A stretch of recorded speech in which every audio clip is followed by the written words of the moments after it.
Restons toujours en politique, là où le coordinateur de la société civile congolaise, Christopher Ngoyi Mutamba, venait de taper la main sur la table en demandant au chef de l'État de décréter un état de guerre avec le Rwanda, parce que le Rwanda, c'est un pays qui agresse la République démocratique du Congo depuis longtemps. Écoutons le propos de Christopher Ngoyi Mutamba, le coordinateur national de la société civile congolaise. Un reportage de Faustin Katouamidi. Mesdames et messieurs les médias, distingués camarades de la société civile de la République démocratique du Congo, chers compatriotes, beaucoup ont trouvé notre silence pesant, même que nous avions perdu notre verve oratoire. Qu'ils se rassurent, la lanterne du peuple est toujours là, vigilante et alerte, mais elle ne s'allume que lorsque l'actualité est brûlante, au point de consumer la paix sociale, si ce n'est la paix nationale. Nous allons donc, dans notre propos de ce jour, aborder l'actualité de l'heure qui constitue 1. La loi électorale. 2. Le remplacement du juge constitutionnel. 3. La visite royale belge du 7 au 13 juin 2022 et la visite papale du début de juillet. 4. La relique de Patrice Emery Lumumba. 5. La guerre à l'Est et l'implication avérée du Rwanda. Sur la loi électorale, elle était attendue depuis 3 ans, objet de beaucoup de sollicitations. Notre souhait est que son traitement par la commission politique, administrative et juridique de l'Assemblée nationale rencontre le plus large consensus, au sein de l'Assemblée nationale bien sûr, pour que la seconde lecture par le Sénat soit diligente afin que sa promulgation par le chef de l'État déclenche enfin le processus électoral véritable de 2023. Sur le remplacement du juge constitutionnel. La procédure à suivre est clairement définie. Mais encore une fois, nous regrettons que les mandataires du peuple dans les 2 chambres aient péché par la plume de leurs présidents respectifs par des échanges épistolaires médiatisés, au lieu de privilégier la concertation interne pour un choix consensuel. Nous appelons ainsi les présidents des 2 chambres à s'humilier pour épargner à la nation des divisions dont elle n'a que faire, surtout au moment où la guerre est dans nos murs. 3. Sur les prochaines visites royales belges et papales. Bien qu'éminemment protocolaires, elles ont toutes 2 une haute portée diplomatique, démontrant que la RDC, sous l'impulsion du président de la République, chef de l'État, a retrouvé toute sa dimension sur l'échiquier international.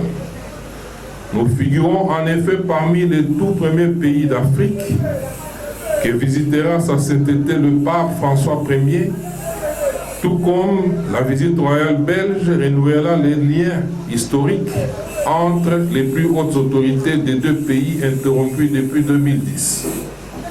Sur la relique de Patrice Emery Lumumba, le 20 juin prochain marquera à jamais les annales de notre histoire. En effet, le Royaume de Belgique restituera officiellement à la RDC la relique de notre héros national, Patrick Emery Lumumba.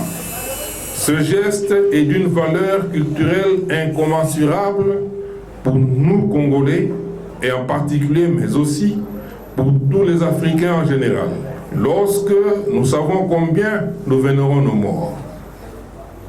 Il est tout à l'honneur du président de la République, Félix Antoine Tshisekedi Tshilombo, qui, grâce à sa diplomatie agissante, sera le premier président de notre pays, depuis la mort de Patrice Emery Lumumba, à réussir ce coup de maître.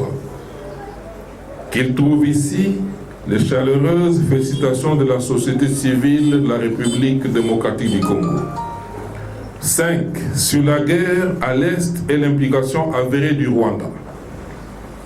Longtemps la risée de tout le monde, parce qu'envahi de manière permanente par plusieurs forces négatives, prédatrices de ses ressources et soutenue par certains de nos voisins, la RDC est aujourd'hui à un tournant décisif de son histoire, en choisissant d'éradiquer toute présence de forces négatives citées par tous les moyens, amenant ainsi le commanditaire en chef à dévoiler son vrai visage, après main déni de son implication dans les atrocités commises en RDC depuis 2 décennies. Beaucoup s'élassent des états de siège en Ituri et au Nord Kivu, estimant qu'il faille les arrêter pour revenir à des régimes civils, faute des résultats probants. Et ici, en réalité, ce sera selon que vous choisissez de voir le verre à moitié vide ou à moitié plein.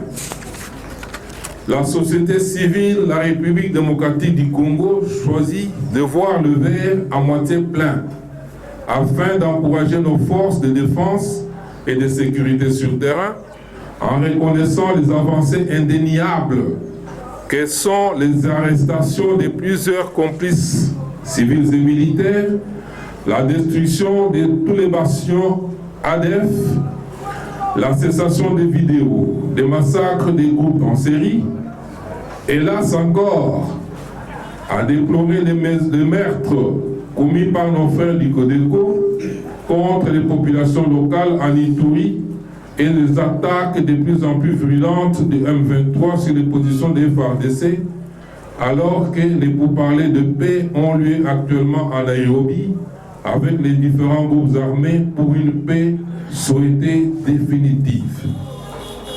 La société civile de la République démocratique du Congo, sur les derniers méfaits cités de M23, dénonce avec énergie la participation effective de l'armée rwandaise sur le terrain des opérations aux côtés de M23 et donc une reconnaissance tacite par le Rwanda de sa pérennité vis-à-vis du M23.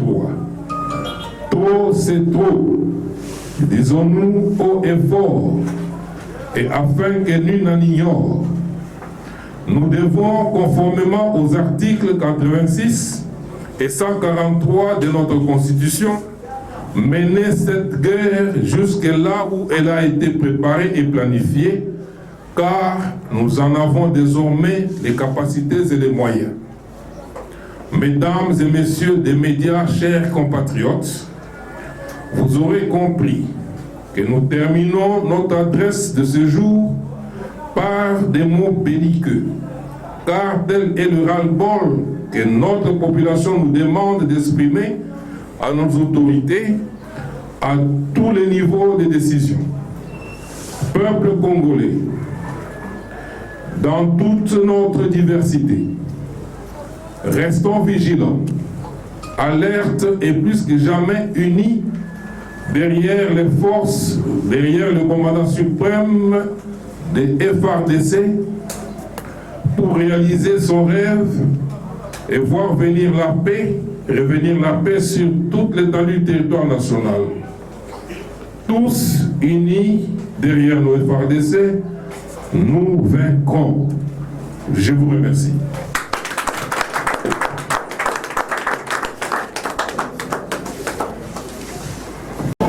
Merci à vous qui nous venez de nous faire confiance tout au long de ce magazine. Si ce magazine vous a plu, dites un grand merci à notre équipe technique qui était en arrière-plan et aussi un grand merci à vous qui nous avez fait confiance pour ce soir. Et une fois de plus, nous vous disons merci. À la prochaine.